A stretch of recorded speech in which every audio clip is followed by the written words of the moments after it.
Soyez les bienvenus au nom du Dieu trois fois saint. Aujourd'hui, je ne le fais quasiment jamais, parce que je ne les connais pas, mais deux citations pour commencer. Alors, pas n'importe qui, Luther, comme ça, on est sûr, c'est un gage de qualité. Luther disait ceci: l'âme peut se passer de toutes choses, excepté de la parole de Dieu. Sans elle, tout lui est inutile. Avec cette parole, vous êtes riche et rien ne vous manque. Parce que cette parole est la vie, la vérité et la lumière. Cette parole est la paix, la justice et le salut. Cette parole est la joie, la liberté et la sagesse. Cette parole est la grâce, la gloire et la félicité sans aucune mesure. En gros, dans cette parole, nous avons tout. Alors, au milieu des bruits de notre quotidien, pas seulement dans cette période compliquée que nous vivons, entendons-nous encore la parole que Dieu nous adresse? En bons protestants que nous sommes, plongeons-nous encore suffisamment, je devrais dire quotidiennement, dans cette source de vie? Car comme le disait Luther, c'est la seconde citation, l'Écriture sainte est comme une petite plante aromatique. Plus tu la frottes entre tes mains, plus ses senteurs se répandent. Comme ça, dans le jardin, la menthe, ça sent bon. Mais quand on la frotte, ça embaume toute la pièce. Ce matin, laissons la parole de Dieu nous interpeller. Laissons-la nous encourager, nous consoler, nous donner la paix et l'énergie dont nous avons besoin. Poursuivons dans la louange avec le premier chant. Nun geh uns auf, du Morgenstern. Et il y a 4 strophes.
Seigneur, ta parole subsistera toujours. Elle a sa place éternelle dans le ciel. Ta fidélité subsiste de siècle en siècle.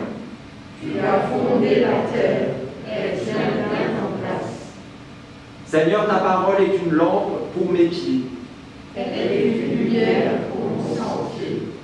Tes préceptes sont pour toujours mon patrimoine. Ils sont la vérité de mon cœur.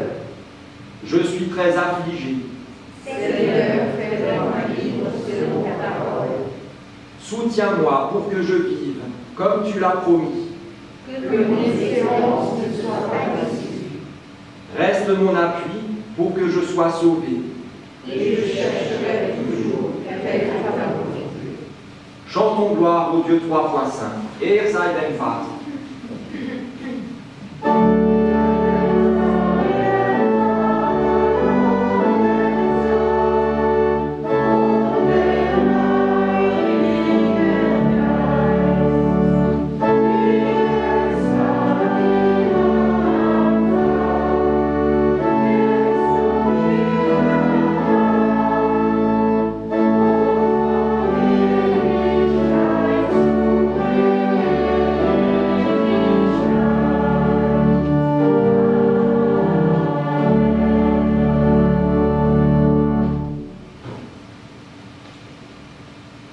Parce que nous sommes sûrs de l'amour de Dieu pour nous en Jésus-Christ, nous pouvons reconnaître devant lui ce qui nous sépare de lui.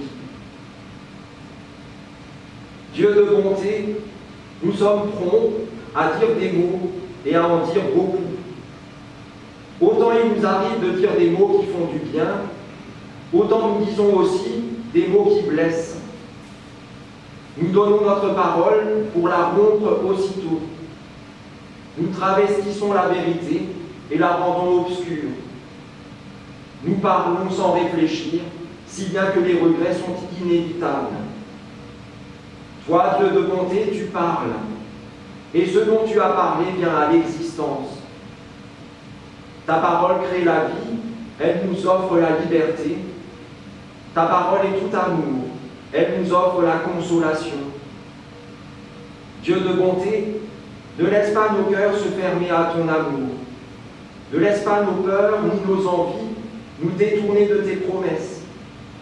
Pardonne-nous nos manquements et donne-nous de reconnaître et d'accepter ta volonté. Nous te le demandons dans le doux nom de ton Fils, Jésus-Christ. Seigneur, prends pitié de nous. Herr, erbarme dich.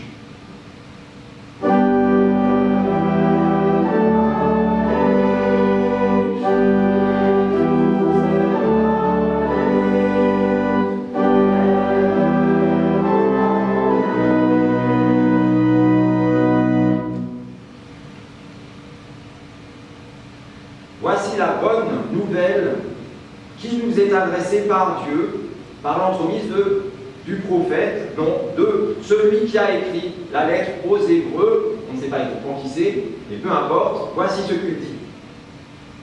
Car la parole de Dieu est vivante, elle est agissante, plus acérée qu'une épée à deux tranchants.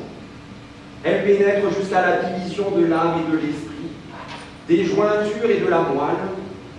Elle est juge des sentiments et des pensées du cœur. La parole de Dieu souffle sur nos vies, comme le vent souffle dans les arbres. Mais elle n'est pas du vent. Elle est active, elle est efficace, elle fait ce qu'elle dit. La parole de Dieu demeure et prend racine en nous comme un arbre, qui le moment venu surgit hors de terre, pousse vers les cieux et nous emmène avec lui vers notre Père. Pour cette merveilleuse nouvelle, chantons à Dieu notre reconnaissance, exaltons le Seigneur, Er sei Gott in der Höhe.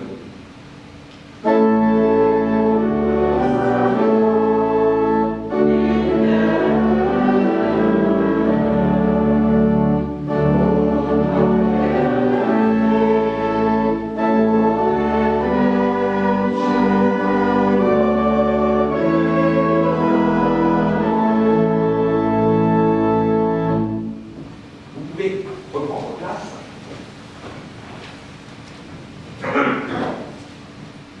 d'entendre la première lecture pour ce matin, nous prions pour que ces paroles deviennent pour nous paroles de vie. Dieu d'amour, en Jésus-Christ, ta parole a pris corps dans notre humanité, si bien que là où lui parle et où il agit, là aussi ta parole est à l'œuvre. Si bien que ta parole d'hier vaut pour aujourd'hui et pour demain, car ta parole est éternelle. Dieu d'amour, donne-nous des oreilles attentives pour entendre l'écho de ta parole, directement dans nos cœurs, comme aussi dans les voix qui s'élèvent autour de nous et dans les murmures de ta création. Seigneur, par ta parole, viens et bénis notre fraternité. Par ton esprit, sois au milieu de nous. Par ta miséricorde, fais-nous découvrir ton amour. Nous te le demandons au nom de Jésus-Christ, ton Fils, notre Seigneur, qui vit et qui règne avec toi, Père, et le Saint-Esprit, un seul Dieu, pour les siècles des siècles.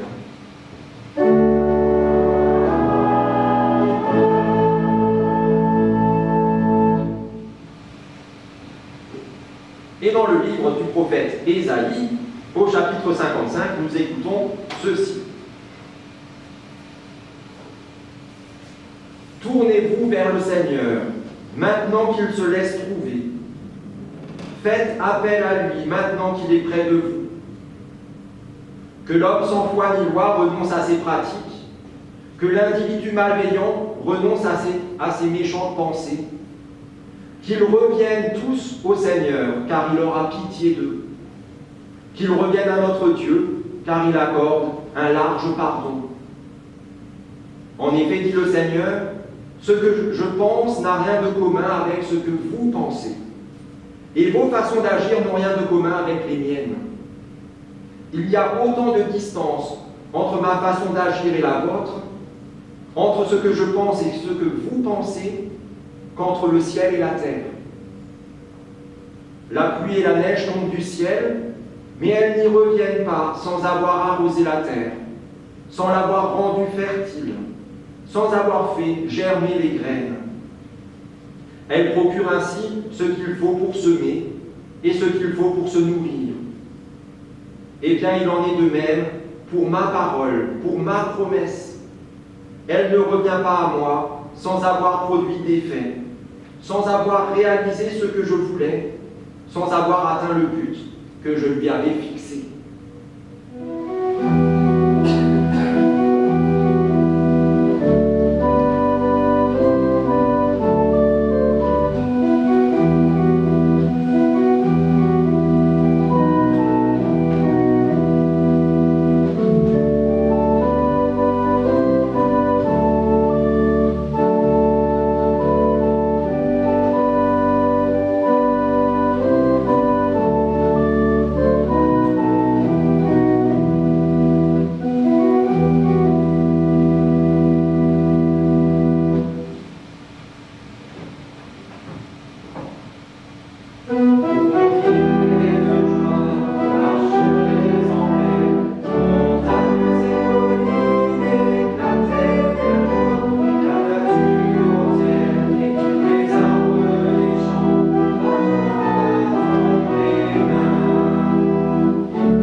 entendre tout d'abord le mot d'ordre pour aujourd'hui, le verset auquel nous sommes confiés, tiré encore une fois de la lettre aux Hébreux, chapitre 3, le verset 15, qui nous dit ceci.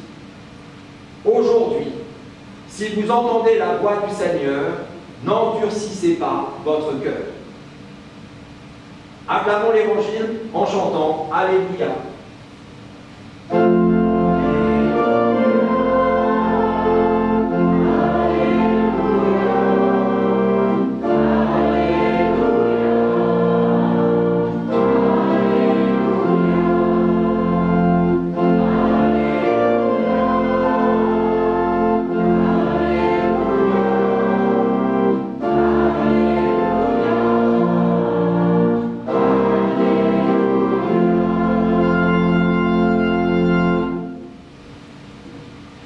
Et dans l'évangile de Luc, au chapitre 8, nous écoutons une parabole, le début en tout cas, une parabole très connue. De chaque ville, des gens venaient à Jésus. Comme une grande foule s'assemblait, il dit cette parabole. Un homme s'en alla dans son champ pour semer du grain. Tandis qu'il lançait la semence, une partie des grains tomba le long du chemin. On marcha dessus et les oiseaux les mangèrent. Une autre partie tomba sur un sol pierreux. Dès que les plantes poussèrent, elles se desséchèrent parce qu'elles manquaient d'humidité. Une autre partie tomba parmi des plantes épineuses qui poussaient en même temps que les bonnes plantes et les étouffèrent.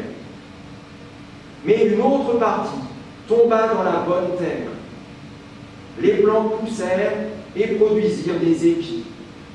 Chacun portait 100 grains. Et Jésus ajouta, « Écoutez bien, si vous avez des oreilles pour entendre. » Seigneur, ta parole est la vérité.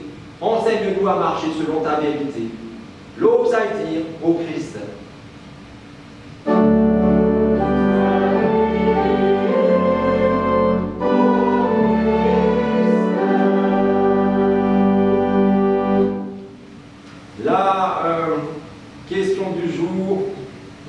La première question du jour, je ne sais pas exactement comment dire parce qu'il y en aura encore une après, les deux sont liés, c'est quasiment la même, bon, vous verrez.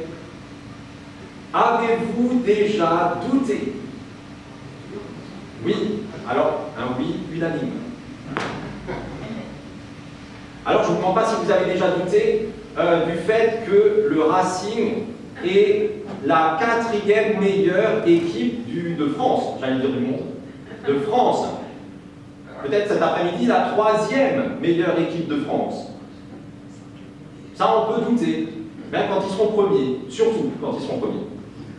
Pas non plus, si vous avez un jour douté, du dérèglement climatique. Vous voyez, notre super fin d'hiver, début de printemps, c'est formidable. Voilà. Pas non plus si vous avez douté que l'homme a marché sur la Lune, quand on voit tout ce qu'on n'est pas capable de régler chez nous, ici-bas, on se dit, bah si, ils y arrivent, on s'y allait sur Mars, ça nous fera une belle jambe. Pas non plus douter de la sincérité des hommes politiques, ou des femmes politiques. Le RSA à 1 500 €, le SMIC à 3 000, la retraite à 35 ans, tout ça vous allez l'entendre très prochainement. On a le droit, je pense, de douter un peu. Vous avez peut-être aussi déjà douté du bien fondé du bain de siège, pour ceux qui savent ce que c'est. Voilà, la saignée. Hein, quand vous allez mal, on vous enlève 1 ou 2 ou 3 litres de sang, vous allez mieux tout de suite.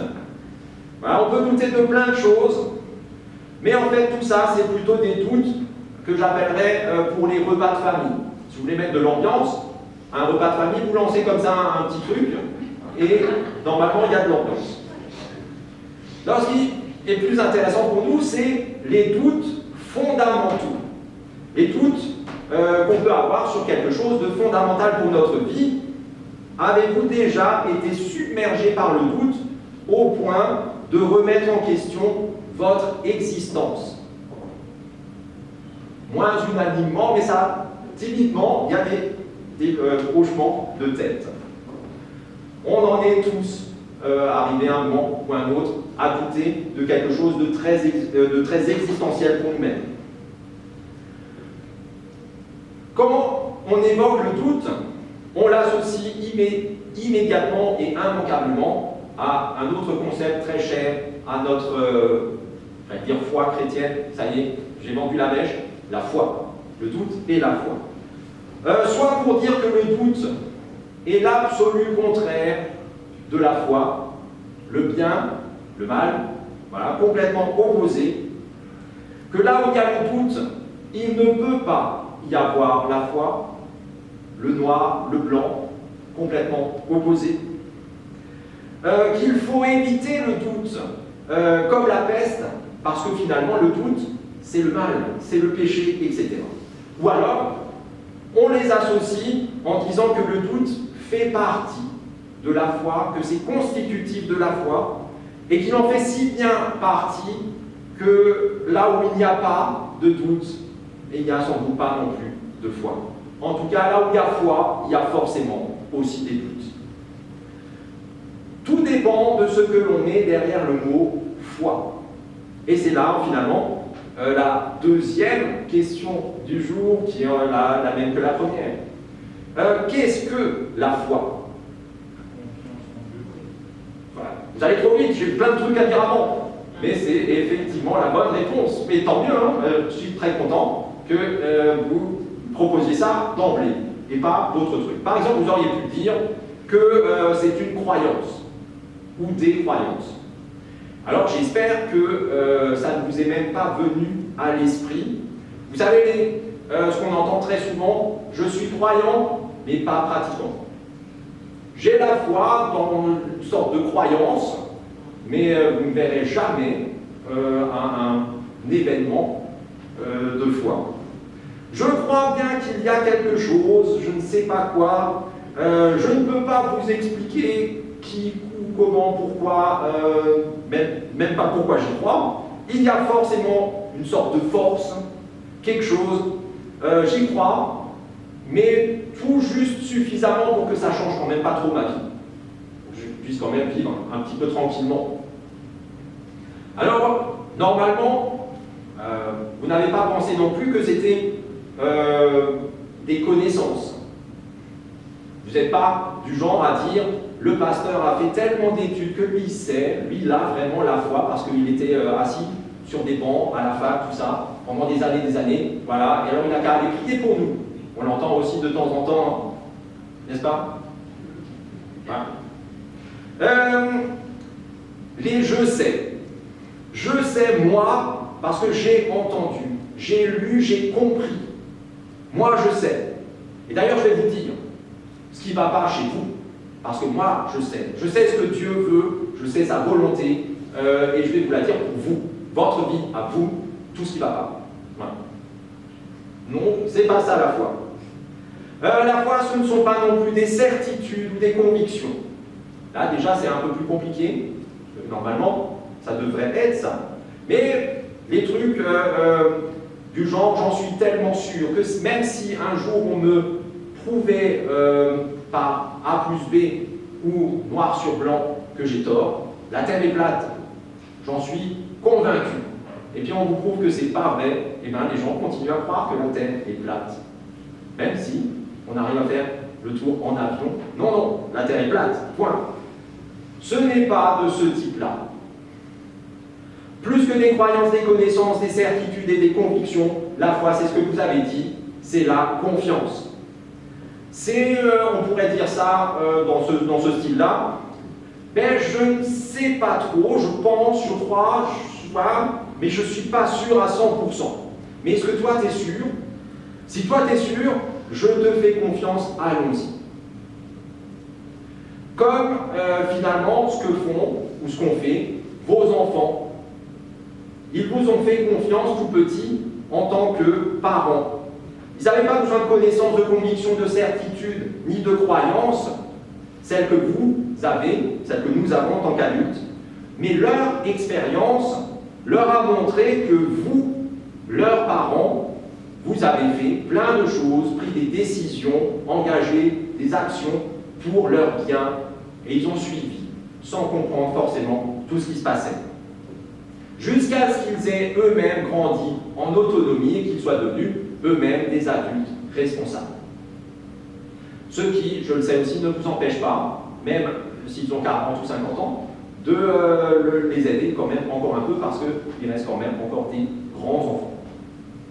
Alors il y a 2 ans, quasiment, enfin dans la même période, on a déjà eu droit à un épisode venteux assez sérieux. Je ne sais pas si vous vous souvenez, en 99, ça c'était l'horreur, mais il y a 2 ans, il y avait déjà des tuiles et des trucs qui sont partis, notamment au presbytère, pas le presbytère Lagrange, juste à côté. D'ailleurs, Madame Chenel, vous savez, vous vous souvenez, les tuiles étaient tombées chez vous.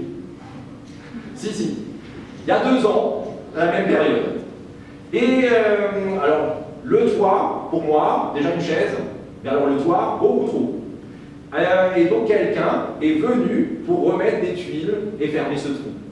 Quand j'ai regardé la personne, à peu près de ma taille, et où il fallait qu'il monte, à peu près là-haut, et que je l'ai vu grimper comme un chamois, sortir sur le toit, disparaître, je vous garantis que j'avais peur pour lui. Et pourtant, au bout d'un moment, j'ai été apaisé, j'ai confiance, finalement. Lui, il avait tellement confiance en lui, je me dis, c'est bon, je peux aussi lui faire confiance. La relation entre le doute et la foi, c'est comme la relation entre la peur et le courage. Ce n'est que quand on a peur qu'on peut faire preuve de courage. Si vous n'avez pas peur de vous jeter de faire un truc fou, c'est que c'est simplement de la folie. Vous êtes vous-même fou. Si vous faites un truc fou en ayant peur de ce qui peut arriver, alors déjà, ce n'est plus de la folie, c'est du courage. Après, on peut être inconscient et faire n'importe quoi quand même.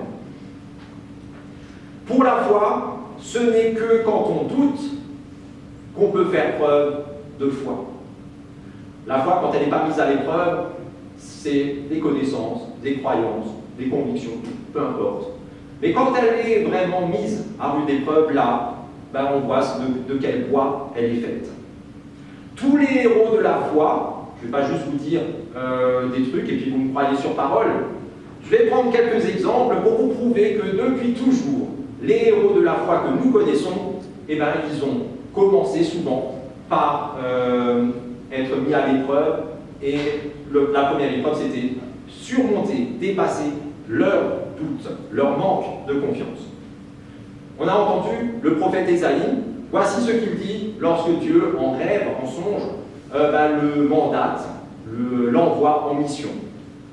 Ésaïe répond ceci, « Quel malheur pour moi! Je suis perdu, je suis un homme aux lèvres impures, j'habite au milieu d'un peuple aux lèvres impures, mes yeux ont vu Dieu, je vais mourir. » Formidable, et depuis, c'est sinon le plus grand prophète que nous avons dans la Bible.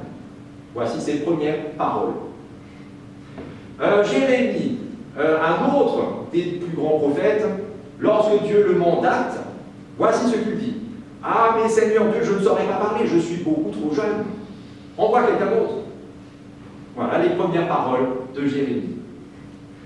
Un autre grand prophète, Moïse, quand Dieu l'envoie avec le buisson ardent, voilà ce qu'il dit. « Qui suis-je, moi, pour aller auprès de Pharaon et pour faire sortir d'Égypte les Israélites? D'ailleurs, ils ne me croiront pas, ils ne m'écouteront pas, ils diront, le Seigneur ne t'est jamais apparu. Pardon, Seigneur, mais je ne suis pas un homme à la parole facile. Ce n'est ni d'hier, ni d'avant-hier, ni depuis que tu me parles, à moi, ton serviteur, j'ai la bouche et la langue pesante. » Plus proche de nous, Thomas, l'apôtre, et on peut inclure les autres.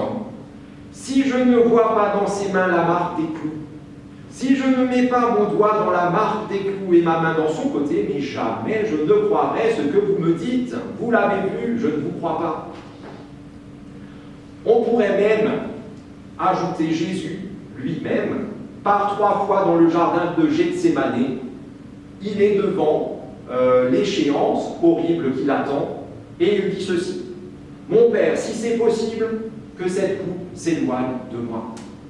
Toutefois, non pas comme moi je veux, mais comme toi tu veux. Et puis, sur la croix, mon Dieu, pourquoi m'as-tu abandonné?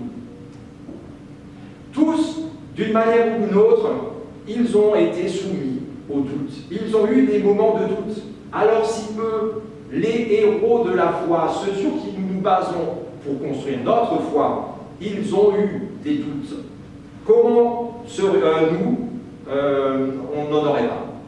Comment est-ce qu'on pourrait éviter le doute? Voilà.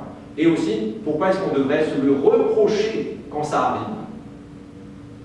Là où le doute est parfaitement nocif, où il faut être attentif et lutter contre de toutes nos forces, c'est quand il n'est plus que peur et qu'il nous paralyse entièrement.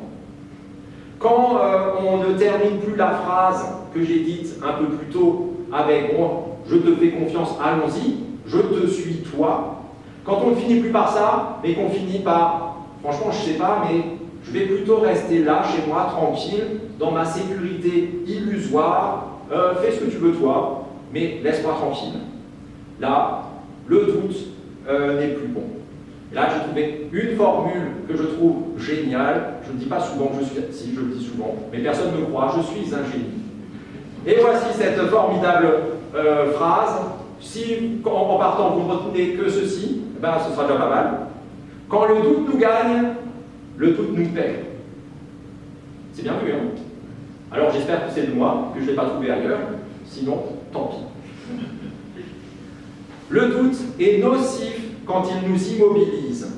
La foi, par contre, est cette capacité à oser avancer malgré tout, à faire quand même le petit pas suivant. Un pas après l'autre, parce que même humainement, physiquement, c'est la seule bonne manière de marcher. Sur le chemin de la foi, c'est pareil. Le premier pas, puis l'autre, sinon, on ne marche pas. Je ne sais pas ce qu'on fait. Mais... Quelqu'un a dit que la foi est comme une bougie qui n'éclaire assez que pour le pas suivant. Tout autour de nous est ténèbres. Il y a juste l'endroit où on va pouvoir poser le pied qui est éclairé par notre confiance en Dieu. Et c'est comme ça aussi qu'a avancé ce père, dont on n'a pas lu l'histoire, mais vous vous souvenez forcément, qui vient voir Jésus pour qu'il guérisse son fils malade, et qui lui dit, si tu peux faire quelque chose, fais quelque chose, je t'en prie. Jésus lui dit, si je peux, tout est possible à celui qui a la foi. Alors le Père, qui saisit ce que Jésus lui dit ceci à Jésus, Seigneur, je crois, viens au secours de mon manque de foi. Je crois, mais pas assez. Comble ce manque de confiance toi-même. Alors oui, j'ai confiance en toi, Seigneur, mais ma foi est faible et fragile. Elle est chancelante, elle s'essouffle. J'ai beau essayer, je ne vois pas plus loin que le bout, non pas de mon pas, mais de mon malheur. Et voilà que mon espérance même s'essouffle, et voilà que mon propre souffle m'échappe. Ma vie, Seigneur, fais quelque chose et agis. C'est ce que, finalement, le Père demande et Jésus agit. Le Fils est guéri, et lui, le Père, il reprend vie, courage et confiance. Nous avons la foi, nous avons des doutes. Dieu, lui, n'a pas de doute. Il est comme ce semeur qui sème à tout vent, à tout va, dans tous les terrains, même dans les 3/4 où nous-mêmes, on sait que ça ne donnera rien. Dieu, lui, n'a pas de doute, il sait pourquoi il agit ainsi. Il sait pourquoi il sait même là où aucun de nous n'aurait l'idée de le faire. Dieu, lui, n'a pas de doute. Aujourd'hui, il nous affirme encore une fois que tout est entre ses mains, que ses promesses sont infaillibles, que ce qu'il dit, il le fait, que sa parole est agissante et que rien ne peut l'arrêter. Pas même les pierres, le soleil brûlant, les oiseaux voraces ou nos propres pieds. Alors, s'il vous arrive de douter de Dieu, de son existence, de sa bonté, de sa puissance, de son amour pour vous, de ses promesses et de sa parole, s'il vous arrive de douter de vous-même, de votre propre foi, de votre valeur, la vraie, celle que vous avez aux yeux de Dieu, alors détournez les yeux de ce monde-là. Ouvrez vos cœurs à la parole de Dieu, qui ne retournera pas à lui avant d'avoir accompli ce pourquoi il l'a envoyé, c'est-à-dire faire de vous son enfant. Un enfant rempli de confiance, un enfant qui surmonte toute peur et chaque doute parce qu'il vit de cette confiance. Un enfant qui avance vers les bras tendus de son Père, un pas après l'autre. Un enfant qui sent au plus profond de lui que même s'il tombe, il ne pourra pas tomber ailleurs que dans les bras tendus, les bras de celui qui l'aime plus que tout au monde. Amen.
tant de paroles et de tant de bruit, que beaucoup de soupirs, de désespoir, beaucoup de cris d'angoisse, d'appels au secours ne sont plus audibles. C'est pourquoi nous te prions pour tous les sans-voix qui sont submergés par les difficultés. Nous te confions tous ceux qui n'ont pas voix au chapitre, que personne n'écoute, parce qu'ils parlent une autre langue que la nôtre, parce qu'ils pratiquent une autre religion que la nôtre, parce que nous n'aimons pas ce qu'ils ont à dire, qu'ils soient libres d'exprimer leurs idées de façon respectueuse. Nous te confions tous ceux qui subissent la violence verbale, les insultes, le harcèlement, qu'ils puissent être consolés par la douceur et la tendresse de mots justes et vrais, qui leur disent combien ils sont magnifiques et magnifiquement aimés de toi. Rends-nous attentifs à leur détresse silencieuse. Nous te prions pour ceux que ta bonne nouvelle ne touche plus. Donne-nous d'être des témoins fidèles pour que ta parole prenne à nouveau racine en nous. Seigneur, nous te prions pour nous-mêmes. Lorsque le doute nous assaille, ouvre-nous à ta parole d'amour. Lorsque nous essayons de nous cacher loin de toi ou de nous dépatouiller tout seuls, parle-nous et dépose en nous la confiance de l'enfant qui se tourne vers son Père. Avec nos cœurs ainsi disposés à ta parole, nous unissons nos voix pour faire monter à toi la prière que Jésus, ton Fils, notre Seigneur, nous a lui-même enseignée. Notre Père, qui es aux cieux, que ton nom soit sanctifié, que ton règne vienne, que ta volonté soit faite sur la terre comme au ciel. Donne-nous aujourd'hui notre pain de ce jour. Pardonne-nous nos offenses, comme nous pardonnons aussi à ceux qui nous ont offensés. Ne nous laisse pas entrer en tentation, mais délivre-nous du mal, car c'est à toi qu'appartient le règne, la puissance et la gloire, au siècle des siècles. Amen. Amen.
Dieu a parlé, il parle toujours et il parlera encore. Allons dans cette journée, dans cette semaine et dans nos vies, plein de reconnaissance à l'égard de Dieu pour le don de sa parole, parce qu'elle est la vérité, parce qu'elle est la vie, parce qu'elle se plante dans nos cœurs et y porte du fruit, et parce qu'en la partageant tout autour de nous, notre vie entière glorifie notre Père qui, par sa grâce, nous bénit.